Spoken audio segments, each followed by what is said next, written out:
Sinpo TV kembali hadir bersama saya Sri Dewi Andayani dalam berita pilihan selama sepekan. Tinjau kemajuan industri pertahanan Indonesia, Presiden Joko Widodo kunjungi PT Pindad di Malang. KPK tahan 2 tersangka kasus suap Basarnas. Gerindra sambut baik keputusan PBB dukung Prabowo menjadi Capres 2024. KPU gelar simulasi distribusi logistik pemilu 2024 di Kabupaten Bogor. Erlangga Hartarto diperiksa Kejagung selama 12 jam terkait dugaan korupsi izin ekspor minyak. Berikut berita pilihan selengkapnya.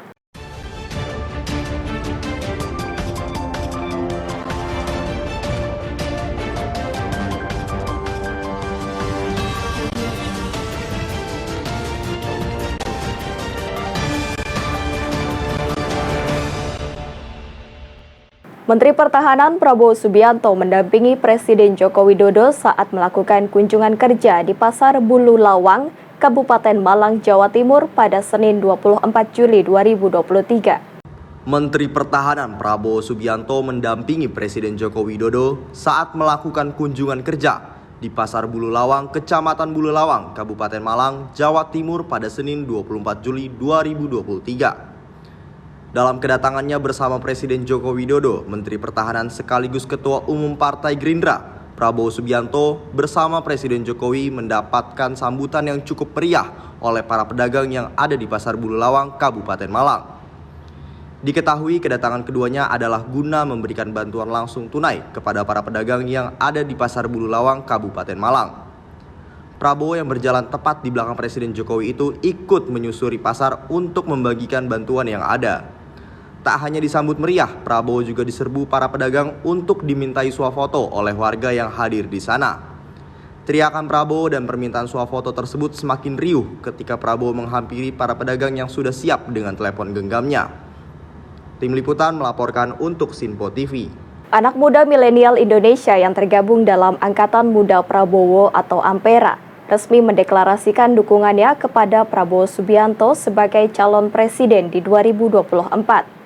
Deklarasi tersebut disampaikan Ampera saat menyambangi rumah besar relawan Prabowo Subianto di Jakarta pada Senin 24 Juli 2023. Peradaban bangsa Indonesia tidak serta-merta hanya kami membawa diri dan mendukung Pak Prabowo. Kami juga punya konsep, punya gagasan bagaimana sama-sama bangsa ini ke depan, dan disinilah di rumah bersama apa yang kami siapkan dari Ampera yang nanti diramu oleh teman-teman di Koordinator Relawan 08 dan menjadi bagian dari program kampanye Pak Prabowo Subianto menuju Presiden 2024. Angkatan Ampera, Angkatan Muda Prabowo, kepada Letnan Jenderal TNI Purnawirawan H. Prabowo Subianto Jojoksumo, Presiden ke-8 Republik Indonesia. Angkatan Muda Prabowo, Ampera, adalah organisasi relawan yang diinisiasi oleh anak-anak muda milenial yang menggalang massa dan menghimpun ide yang telah berdiri di 9 provinsi dari 16 kabupaten kota. Ampera bersepakat mendukung dan menangkan Bapak Prabowo Subianto sebagai Presiden Republik Indonesia 2024 dengan naskah resolusi pembukaan lapangan kerja seluas-luasnya dengan program dan implementasi sebagai berikut. 1. Melaksanakan industrialisasi nasional untuk membuka lapangan kerja seluas-luasnya kepada angkatan muda dengan fondasi sumber daya alam dan peningkatan produksi pertanian, perikanan, dan peternakan, dan dipadukan dengan kekuatan riset serta inovasi. 2. Mendorong terciptanya wiraswasta angkatan muda berbasiskan usaha mikro, kecil, dan menengah UMKM dengan perlindungan serta pembinaan melalui kemudahan akses modal, infrastruktur usaha dan teknologi serta pemasaran. 3. Memberdayakan pegiat teknologi digital angkatan muda untuk mewujudkan produk teknologi nasional yang mandiri berdaulat dalam rangka mendukung program industrialisasi. 4. Memberdayakan dan melindungi segala kreativitas usaha untuk mengembangkan bakat angkatan muda Indonesia yang dimulai dari pembenahan sistem pendidikan dengan menanamkan nilai-nilai nasionalisme, kemanusiaan, dan kerakyatan yang berpadu dengan pengetahuan umum serta vokasi. 5. Mendorong kesetaraan kesempatan terhadap angkatan muda laki-laki dan perempuan untuk memaksimalkan produktivitas nasional. Demikianlah kami sampaikan maklumat resolusi ini yang telah kami susun di atas gagasan besar Angkatan Muda Prabowo untuk mewujudkan masyarakat adil dan makmur. Angkatan Anak Muda Menang, Prabowo Presiden. Tertanda Ketua Umum Makmul Muhammad, Sekretaris Jenderal Minaria Christine Natalia. Sekretaris Jenderal Partai Gerindra Ahmad Muzani menyambut baik dukungan yang diberikan oleh Partai Bulan Bintang terhadap bakal calon Presiden Prabowo Subianto di Pilpres 2024. Gerindra Ahmad Muzani bersama rombongan menyambangi markas Partai Bulan Bintang dalam rangka silaturahmi Indonesia Raya. Dalam kesempatan itu, Muzani didampingi oleh Wakil Ketua Umum Habibur Rahman, Ketua DPP Partai Gerindra DKI Jakarta Ahmad Riza Patria, Juru bicara DPP Partai Gerindra Andre Rosiade, serta elit Partai Gerindra lainnya. Kedatangan rombongan Partai Gerindra ini langsung disambut hangat oleh Sekjen PBB Afrian Syahnur, beserta jajaran pengurus dan kader DPP Partai Bulan Bintang lainnya sambil meneriakan slogan dukungan untuk Prabowo di Pilpres 2024. Muzani pun menyambut baik dukungan Partai Bulan Bintang untuk Prabowo. Ia pun merasa terhormat dan mengaku gembira dengan keputusan tersebut. Terlebih antara Gerindra dan PBB sama-sama mempunyai pemahaman untuk menjaga persatuan dan kebinekaan. Dan hari ini saya terus terang merasa sangat berbahagia, ada support, ada dukungan yang amat besar dari partai politik yang begitu berpengaruh, namanya Partai Bulan Bintang. Jangankan partai politik, kekuatan manapun, organisasi apapun, tokoh manapun, dukungan bagi kami adalah sesuatu yang amat penting. Dan hari ini kami merasa ada darah segar, ada semangat baru. Bulan Bintang telah memberi dukungan kepada Pak Prabowo Subianto. Terima kasih atas nama keluarga besar Partai Gerindra.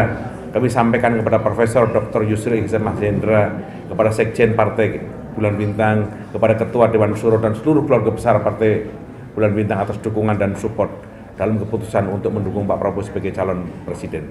Terima kasih. Dari Jakarta, Sri Dewi Andayani, Galuh Anggara melaporkan untuk Sinpo TV. Sekjen Partai Gerindra Ahmad Muzani menanggapi soal foto Menteri Pertahanan Prabowo Subianto yang terlihat duduk bersebelahan dengan Menteri BUMN Erick Thohir di mobil Maung saat kunjungan kerja bersama Presiden Joko Widodo ke PT Pindad Malang, Jawa Timur.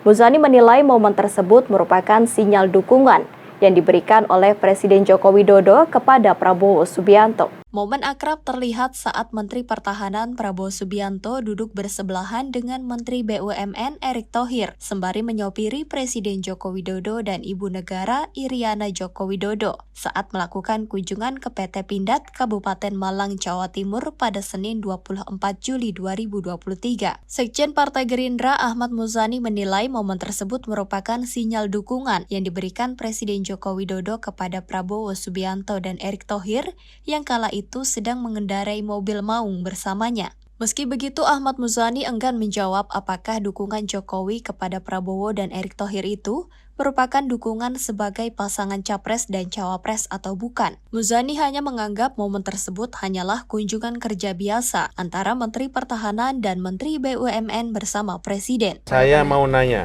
kalau itu dinaiki oleh kira-kira menurut Anda itu sinyal apa?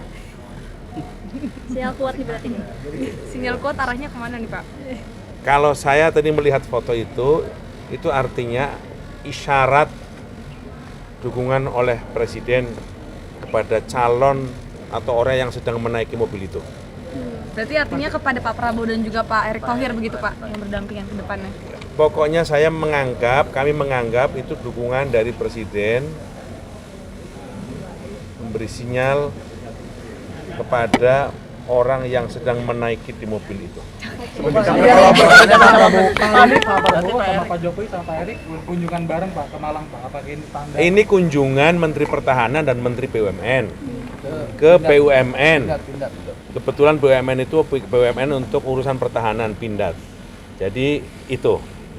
Pak, tapi kan beberapa kali kedekatan antara Pak Jokowi, Pak Prabowo dan Pak Erick Thohir selalu kita tampilkan ya Pak, untuk bertemu di istana, tadi pagi juga bertemu. Kalau sekarang ini kan karena Pindad itu BUMN, Pak Erick itu menteri yang mengurusi BUMN, Pak Prabowo adalah Menteri Pertahanan yang membidangi urusan pertahanan. Jadi relevansinya seperti itu. Bukan by design karena ini adalah capres-cawapres yang didukung Pak Jokowi gitu Pak. Tanya yang ngedesain. Tapi kalau penjodohan dari Pak Jokowi ke Pak Prabowo dan Pak Erick Thohir benar adanya Pak? Saya belum dengar. Saya belum dengar. Dari Jakarta, Sri Dewi Andayani, Galuh Anggara melaporkan untuk Sinpo TV. Menteri Koordinator Perekonomian Erlangga Hartarto menjalani pemeriksaan sebagai saksi selama 12 jam oleh Kejaksaan Agung terkait kasus dugaan korupsi izin ekspor minyak sawit mentah. Usai menjalani pemeriksaan, Erlangga mengungkapkan dirinya telah menjawab sebanyak 46 pertanyaan yang diberikan oleh Kejaksaan Agung.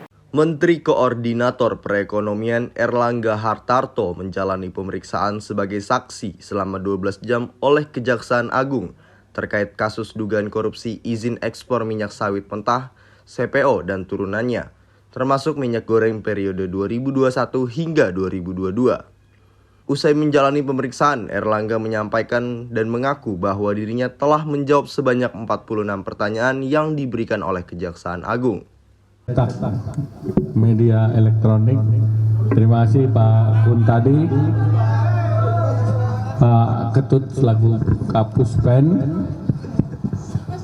Saya hari ini hadir untuk menjawab pertanyaan-pertanyaan yang tadi disampaikan dan saya telah menjawab 46 pertanyaan dan mudah-mudahan jawaban sudah dijawab dengan sebaik-baiknya. Hal-hal lain tentunya nanti penyidik yang akan menyampaikan atau menjelaskan. Terima kasih. Wassalamualaikum warahmatullahi wabarakatuh. Di sisi lain, Direktur Penyidikan Jaksa Agung Muda Tindak Pidana Khusus Kejaksaan Agung, Kuntadi, membenarkan terdapat 46 pertanyaan yang ditujukan kepada Erlangga Hartarto. Kuntadi menyebut pemeriksaan hari ini merupakan tindak lanjut penetapan 3 perusahaan sawit, yakni Wilmar, Musimas, dan Permata Hijau sebagai tersangka korporasi terkait dugaan korupsi pemberian fasilitas izin ekspor minyak sawit mentah. Lebih lanjut, Kuntadi menyatakan akan melakukan evaluasi dan pendalaman hasil pemeriksaan Menko Perekonomian Erlangga Hartarto serta dikaitkan dengan keterangan yang lain. Pemeriksaan berjalan selama 12 jam dari jam 9 sampai jam 9 pagi sampai dengan jam 9 malam. Sebagaimana kita ketahui tadi, seperti yang disampaikan oleh beliau, pemeriksaan ada 46 pertanyaan yang keseluruhannya telah dijawab dengan baik oleh beliau. Pemeriksaan berjalan sebagaimana mestinya dan pemeriksaan kali ini merupakan pengembangan dari penanganan perkara tindak pidana korupsi, pemberian fasilitas ekspor CPO dan produk turunan tahun 2021 atas nama tersangka Indra Sari Wisnuwardana dan kawan-kawan yang perkaranya telah memiliki kekuatan hukum tetap, di mana berdasarkan fakta yang berkembang di dalam proses persidangan, telah kami temukan fakta-fakta hukum baru yang menurut kami perlu untuk didalami. Dan hasil dari pendalaman tersebut, beberapa saat yang lalu, sebagaimana kita ketahui, tim penyidik telah menetapkan 3 tersangka korporasi, yaitu Wilmar Group, Musimas Group, dan Permata Hijau Group.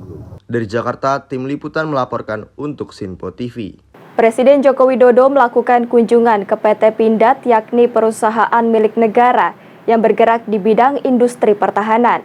Kunjungan tersebut bertujuan untuk meninjau perkembangan terbaru industri pertahanan, sekaligus memastikan kesiapan perusahaan untuk mendukung kebutuhan pertahanan negara. Presiden Republik Indonesia Joko Widodo didampingi Menteri Pertahanan Prabowo Subianto serta Menteri BUMN Erick Thohir melakukan kunjungan ke PT Pindad yang berlokasi di Malang, Jawa Timur pada Senin 24 Juli 2023. Saat tiba di lokasi, Presiden Jokowi langsung berkeliling untuk melihat secara mendalam berbagai fasilitas produksi dan pengembangan yang dimiliki oleh PT Pindad. Dalam kunjungan itu, Presiden Jokowi pun turut menekankan pentingnya peran PT Pindad terutama dalam hal mendukung ketahanan nasional. Presiden Jokowi juga mengapresiasi upaya PT Pindad dalam meningkatkan daya saing dan kapabilitas di pasar internasional. Jokowi berharap PT Pindad dapat menjadi perusahaan global yang mampu bersaing dengan perusahaan sejenis dari negara-negara lain. Saya datang ke Pindad bersama dengan Menteri Pertahanan Pak Prabowo dan juga Pak Erick Thohir, Menteri BUMN, untuk melihat prospek dari produk-produk yang diproduksi oleh Pindad. Karena di setiap kunjungan saya ke negara lain, mereka selalu menanyakan mengenai yang berkaitan dengan barang ini, peluru. Dan sekarang dunia memang kekurangan peluru. Sebelum diberi PMN, produksi Pindad untuk peluru ini 275 juta peluru. Setelah kita beri PMN sebesar 700 miliar, produksinya meningkat menjadi 415 juta peluru, hampir 2 kali lipat. Karena memiliki line tambahan dari PMN yang telah kita berikan. Saya hanya ingin menggarisbawahi bahwa industri pertahanan di negara kita memang memiliki prospek yang baik dan harus dikembangkan, baik yang berkaitan dengan peluru, baik yang berkaitan dengan kendaraan, baik yang berkaitan dengan senjata, semuanya, karena permintaannya baik. Dari Malang, Tim Liputan melaporkan untuk Sinpo TV. Komisi Pemberantasan Korupsi telah melakukan operasi tangkap tangan terkait kasus suap di lingkungan Basarnas pada Selasa 25 Juli 2023. Dalam kasus ini, KPK menetapkan 5 orang tersangka, 2 diantaranya meliputi pejabat Basarnas. Komisi Pemberantasan Korupsi telah menahan 2 dari 3 tersangka dugaan kasus suap di lingkungan Basarnas, diantaranya yakni Dirut PT Kindah Abadi Utama Roni Aidil dan Dirut Utama PT Intertekno Grafika Sejati Marilia. Wakil Ketua KPK Alexander Marwata mengatakan operasi tangkap tangan terhadap 2 orang ini terkait kasus dugaan suap Kepala Basarnas Marsikal Madya Henry Alfiandi. Alexander menjelaskan dalam OTT yang dilakukan pada Selasa 25 Mei 2023, KPK turut mengamankan sejumlah uang tunai senilai 999,7 juta yang berada di dalam goodie bag mobil tersangka. Lebih lanjut, Alek menyampaikan KPK telah menetapkan 5 orang tersangka dalam kasus ini, 2 diantaranya yakni Kepala Basarnas periode 2021-2023 Marsikal Madya Henry Alfiandi, serta Korsmin Kabasarnas Letkol Administrasi Afri Budi Cahyanto. Dalam kegiatan tangkap tangan ini, tim KPK telah mengamankan 11 orang pada hari Selasa tanggal 25 Juli tahun 2023 sekitar pukul 2 siang di Jalan Raya Mabes Hankam, wilayah Cilangkap, Jakarta Timur, dan di wilayah Jati Raden Jati Sampurna, Kota Bekasi sebagai berikut. MR, ini Direktur Utama PT IGK,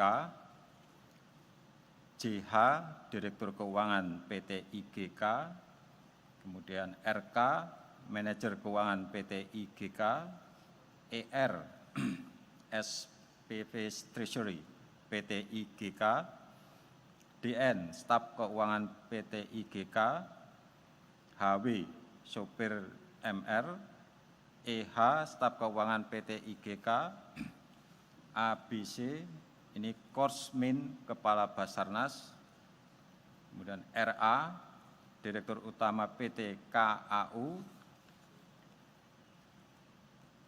SA, Bagian Keuangan PT KAU, dan TM, Staf Operasional PT KAU.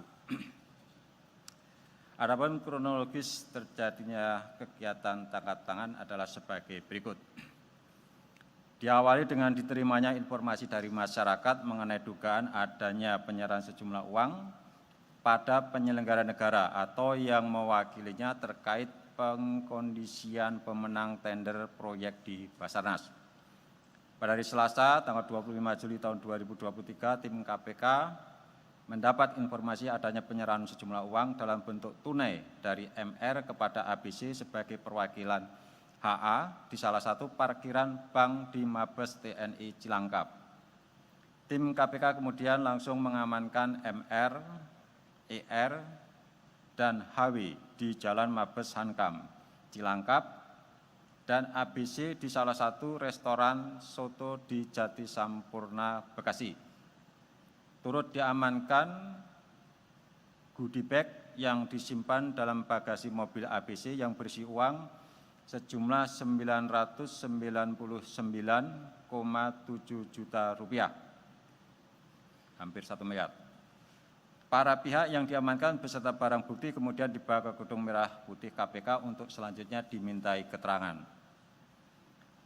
Atas dasar adanya laporan masyarakat ke KPK yang kemudian ditindaklanjuti dengan pengumpulan berbagai informasi dan bahan keterangan terkait dugaan tindak pidana korupsi dimaksud, berlanjut pada tahap penyelidikan sebagai langkah menemukan adanya peristiwa pidana, sehingga ditemukan adanya bukti permulaan yang cukup. KPK kemudian menaikkan status perkara ini ke tahap penyidikan dengan menetapkan dan mengumumkan tersangka sebagai berikut. Yang pertama, MG, Komisaris Utama PT MGCS. Kemudian yang kedua, MR, Direktur Utama PT IGK. Yang ketiga, RA, Direktur Utama PT KAU. Yang keempat, HA, Kabasarnas RI periode 2021 sampai dengan 2023. Dan yang kelima, ABC, Korsmin Kabasarnas RI. Dari Jakarta, Tim Liputan melaporkan untuk Sinfo TV. Kementerian Pertahanan dan Tentara Nasional Indonesia kembali meraih opini wajar tanpa pengecualian atau WTP atas laporan keuangan tahun 2022 dari Badan Pemeriksa Keuangan. Pencapaian ini merupakan kali kelima Kementerian Pertahanan dan TNI mendapatkan predikat tertinggi secara berturut-turut dalam pengelolaan keuangan negara. Kementerian Pertahanan dan Tentara Nasional Indonesia kembali meraih opini wajar tanpa pengecualian atas laporan keuangan tahun 2022 dari Badan Pemeriksaan Keuangan pada Rabu 26 Juli 2023. Pencapaian ini merupakan kali kelima Kemhan TNI mendapatkan predikat tertinggi secara berturut-turut dalam pengelolaan keuangan negara. Menteri Pertahanan Prabowo Subianto menyampaikan terima kasih kepada BPK saat menerima penyerahan laporan hasil pemeriksaan BPK di kantor Kementerian Pertahanan pada Rabu 26 Juli 2023. Prabowo mengatakan opini WTP ini merupakan pertanggungjawaban atas amanat negara yang diberikan kepada Kemenhan dan TNI. Prabowo juga mengapresiasi kinerja seluruh jajarannya yang telah bekerja keras dan profesional dalam menyusun dan menyajikan laporan keuangan sesuai dengan standar akuntansi pemerintahan. Dirinya berharap opini WTP ini dapat dipertahankan di masa mendatang. Kegiatan yang kita laksanakan hari ini menjadi langkah nyata kita untuk terus memegang prinsip akuntabilitas pengelolaan keuangan sehingga dapat berkontribusi pada peningkatan tata kelola keuangan negara. Untuk itu, atas kerja keras ini, saya sampaikan apresiasi yang tinggi kepada Kasatker dan Kasubsatker karena semua pihak yang telah berkontribusi dan bahu-membahu dalam penyusunan berikut dengan penyajian laporan keuangan yang berkualitas serta mematuhi prinsip-prinsip akuntansi yang relevan sesuai dengan peraturan dan ketentuan yang berlaku. Ini merupakan tuntutan sekaligus pertanggungjawaban atas apa yang telah diamanatkan oleh negara kepada pemerintah. Perlu diingat, sesuai dengan pernyataan Bapak Presiden RI saat penerimaan LKPP tahun 2022 pada tanggal 26 Juni tahun 2023, bahwa WTP bukan merupakan sebuah prestasi, melainkan kewajiban bagi seluruh instansi pemerintah yang harus dilaksanakan dengan penuh tanggung jawab. Dari Jakarta, tim liputan melaporkan untuk Sinpo TV.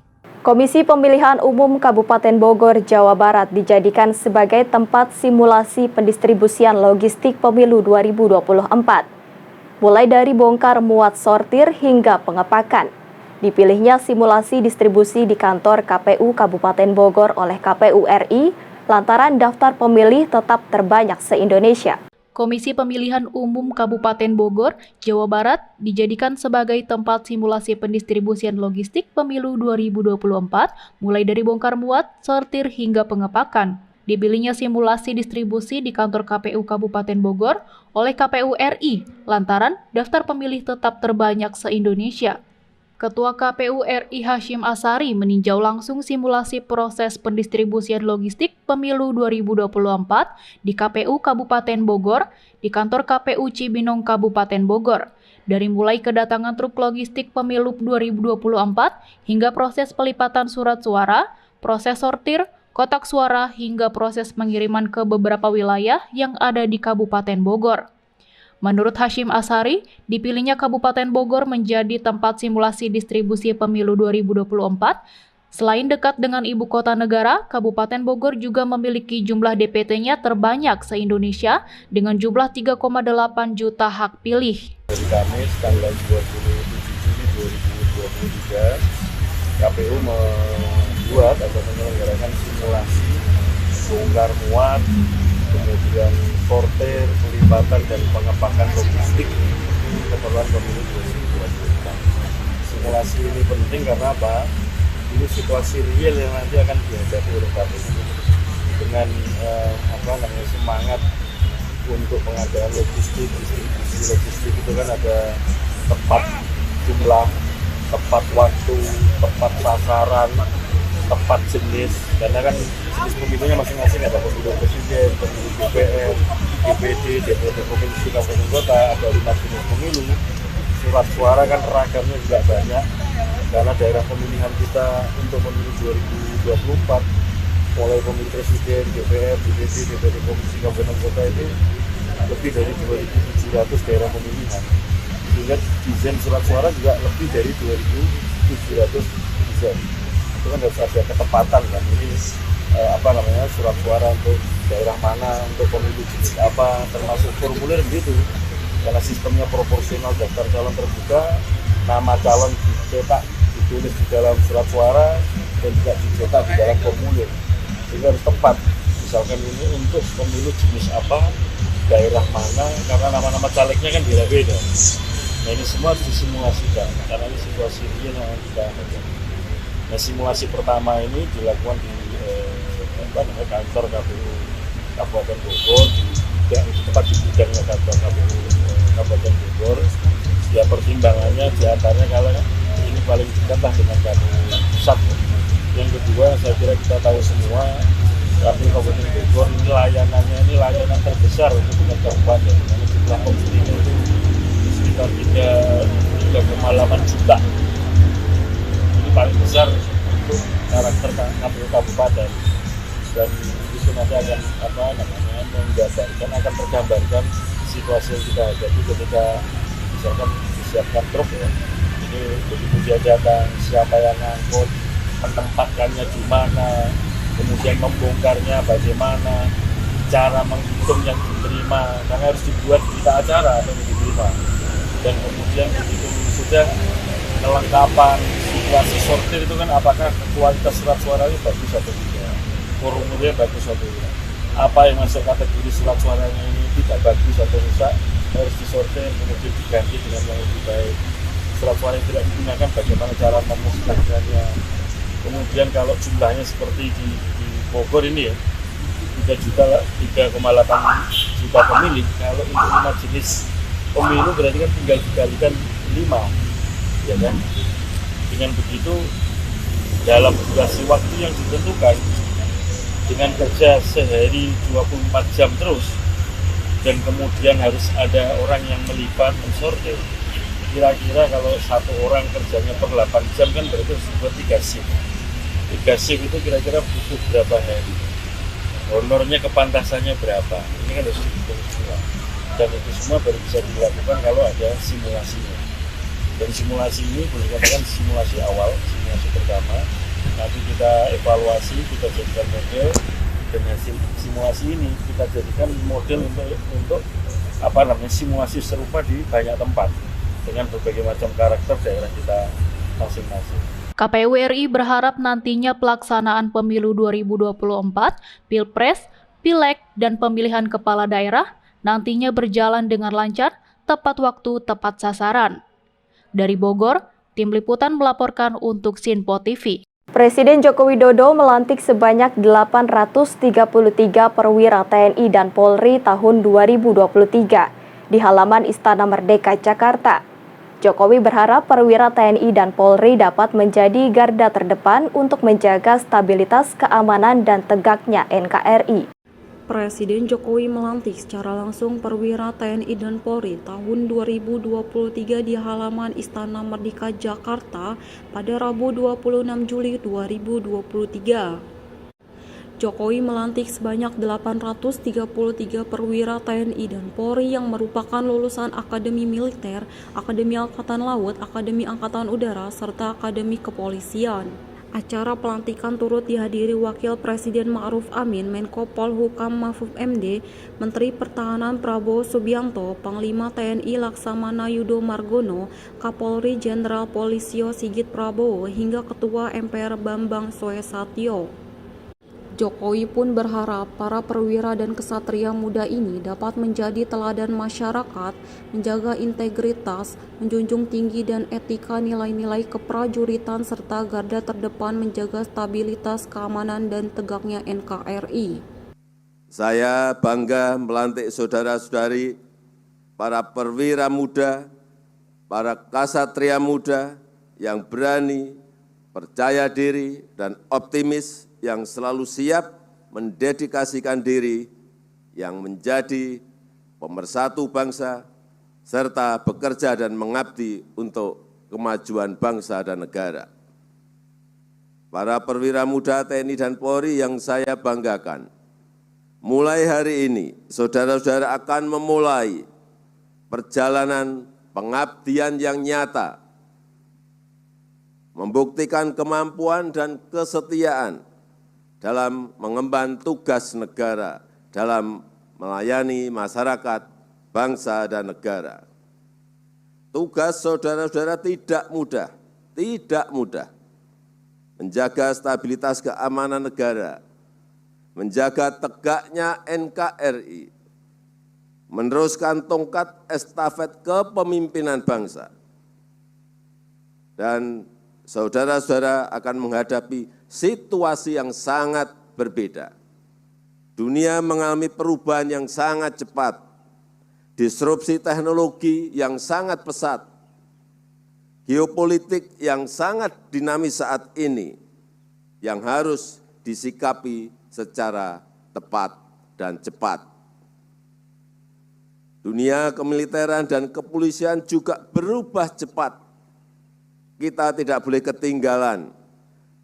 Amati terus perkembangan teknologi, siapkan diri terhadap ancaman yang juga menggunakan teknologi, agar kita mampu menjalankan tugas dengan baik.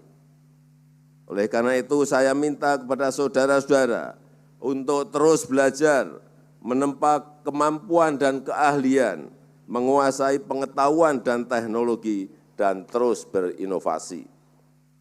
Para perwira muda TNI dan Polri yang saya banggakan, siapkan diri Anda sebagai teladan masyarakat. Menjaga integritas, menjunjung tinggi etika dan nilai-nilai keprajuritan, selalu di depan membantu masyarakat luas. Dari Jakarta, Tim Liputan melaporkan untuk Sinpo TV. Demikian berita pilihan sepekan kali ini. Tetap saksikan berita terkini di Sinpo TV, Sinpo ID, dan media sosial Sinpo lainnya.